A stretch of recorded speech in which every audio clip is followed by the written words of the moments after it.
Hi friends, நம்ம இன்றைக்கி பனங்கிழங்கு பனம்பழத்தில் வர கிழங்கு வந்து வேக வைக்க போகிறோம். இது வந்து பாருங்கள், பனைமரம் இருக்கு இல்லையா, அதில் வந்து பனம்பழம் விடுறதுக்கு முன்னாடியே அதிலே செங்காயாக இருக்கும். பார்த்தா உங்களுக்கு தெரியும், நார்லாம் இன்னும் வரல. இதை வந்து நம்ம என்ன பண்ண போகிறோம், இது போல் வெட்டி எடுத்துக்கணும். ஸோ இதை வந்து இன்றைக்கி நாங்கள் வெட்டி எடுத்தோம். இந்த மாதிரி பீஸ் இருக்கும். இதை வந்து இந்த மாதிரி வெட்டி எடுத்தாச்சு. வெட்டி எடுத்தது இது போல் இட்லி குண்டால் தண்ணி ஊற்றிட்டு அதில் வந்து இட்லி தட்டை வச்சுட்டு அதில் நம்ம இதை வைக்க போகிறோம். சரிங்களா? பாருங்கள், இதை வேக வச்சு நம்ம அதுக்கப்புறம் சாப்பிட போகிறோம்.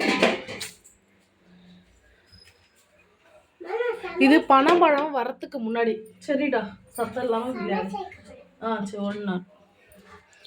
இது வந்து பழம் கீழே விழுறதுக்கு முன்னாடி செங்காயாக பறிக்கிறது. செங்காயாக ஒன்று ஒன்று விழும், அந்த மாதிரி விழுந்தது பனை மரத்துலேருந்து. ஸோ அதை வந்து நாங்கள் வேக வச்சு சாப்பிட போகிறோம்.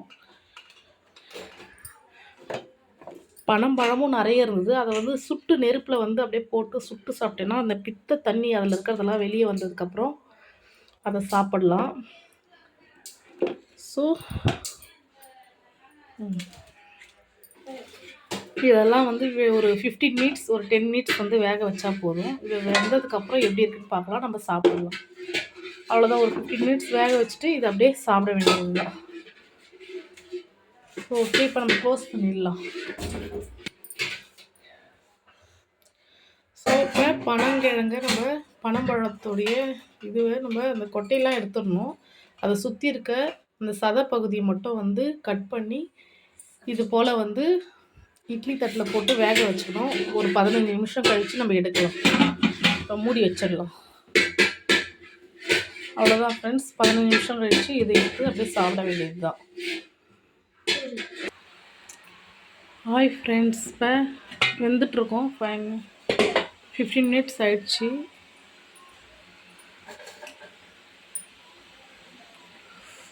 நல்லா வெந்திருக்கு பாருங்கள்.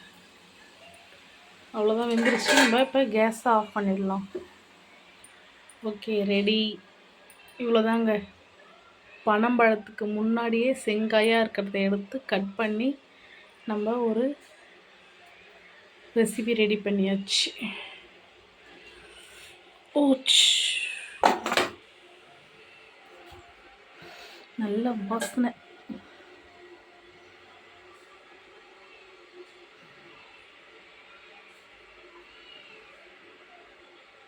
Okay, thank you friends. நீங்களும் செஞ்சு பாருங்கள். பனம்பழம் கிடச்சா அதை நீங்கள் நெருப்பில் சுட்டு சாப்பிடுங்க, இல்லை வேக வச்சு சாப்பிடுங்க. அந்த தோலை உரிச்சிட்டு சாப்பிடலாம். அதுக்கு முன்னாடியே செங்காயாக பழம் பழுக்கிறதுக்கு முன்னாடியே கிடச்சிருச்சுன்னா நுங்குக்கு அப்புறம் பழம் வரும். அந்த பழத்துக்கு முன்னாடியே இது மாதிரி செங்காய் வரும். இதை வெட்டி அந்த உள்ளே இருக்க கொட்டையை மட்டும் எடுத்துகிட்டு இந்த மாதிரி ரெசிபி ரெடி பண்ணி பாருங்கள். தேங்க்யூ.